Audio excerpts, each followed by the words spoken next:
Average at Best Cornhole here. Now, I always get excited when I get to try out new materials, and Bramy's Bags and Boards gave me that opportunity with his Savage XL series.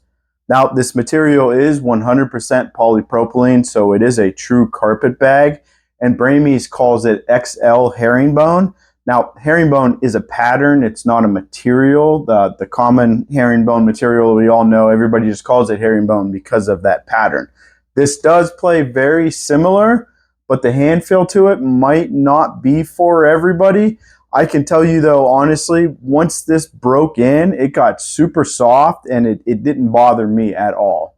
I'm going to start off with materials, and I want to talk about this slow side at first. So the ribs in this herringbone pattern are a lot thicker and more raised up than what you would find on traditional herringbone.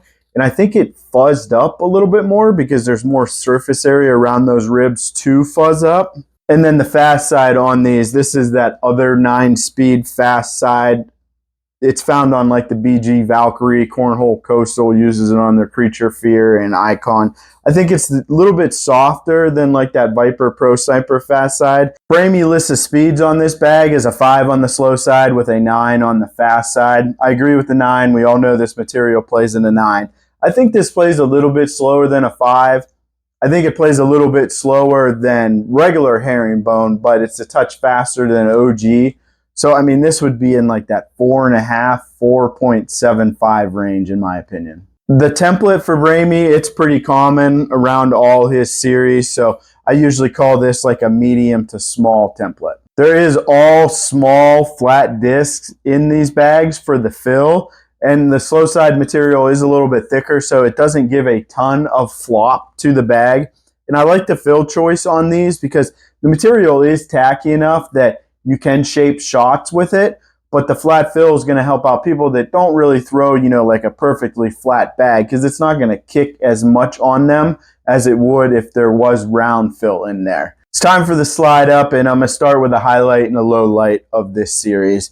And the highlight is this slow side material. It's new to me. It played well. It's like if you get that proper rotation on it and the bag hits the board, it's a super soft landing, and it actually does straighten up and, you know, slide pretty straight. It's really hard to explain, but you almost hear it when it hits. It's like a soft thud sound. It was kind of unique how it did that. And it's probably because it is a little bit thicker. The low light on it though, unfortunately, is I don't think some people probably aren't going to give this material a chance and really see, you know, what it can do. And that's probably mainly because of the hand feel of it. It is a little unique.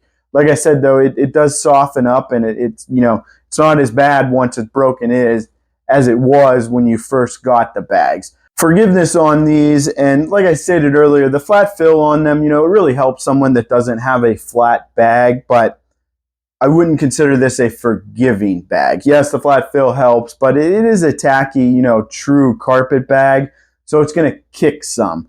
The good thing is that it's not going to kick way off the board. It's not that bad of a kick. And if you don't throw that flat bag, you're going to be able to play that kick once you throw it a few times and see, you know, what it does for you. I don't want to say that this bag doesn't have whole bodiness because they go in the hole, but whole bodiness would not be the first word that I would describe this bag with. I mean, it has the flat fill, it has that slow side, so it could potentially hang up on you. The good news is the bag is loose enough that you really don't have to worry about it plugging the hole much. And if you do get that hanger, the flat fill in it, I mean, they're easy to clean up.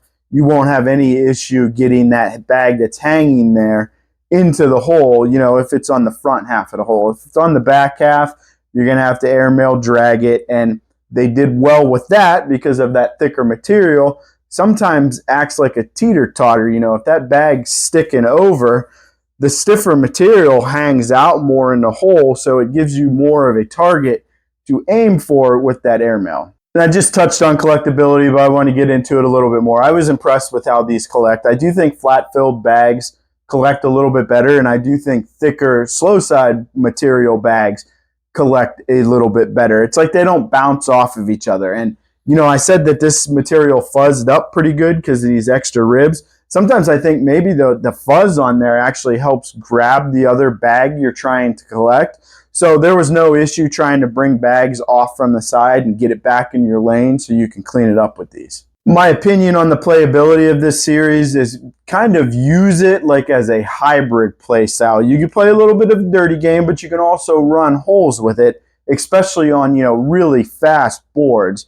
So the template's small enough that, and it is active enough that you can cut around, you can roll, flop, do all that with it. And it's really good at laying blockers because of that slow speed material. And like I said, with the collectability, you're going to be able to clean that blocker up. Or what was even best with this was put up a blocker and then do that block replace game with it.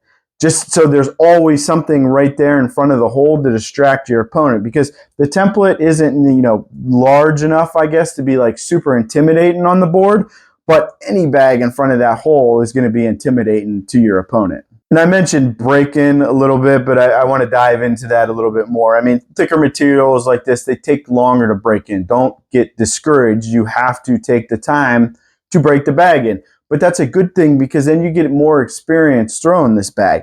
And, you know, my advice and what I do when I get materials like this that I know is going to be tough, I don't even try to start sliding it. I immediately just go to airmail practice with them, because, you know, your higher arch, that bag coming down and smacking the board, or if you miss it, smacking the ground or smacking the corner of the board or hitting the hole, really helps break that material in quicker than you just throwing a slide shot where it's landing flat and sliding up. Bramy's Bags and Boards, they can be found on the web at bramysbagsandboards.com. Now, he also has a Facebook page if you want to go on there and give him a like and a follow. It's at Bramy's Bags and Boards. Availability on these series, they seem to be pretty readily available on the website. They're up there.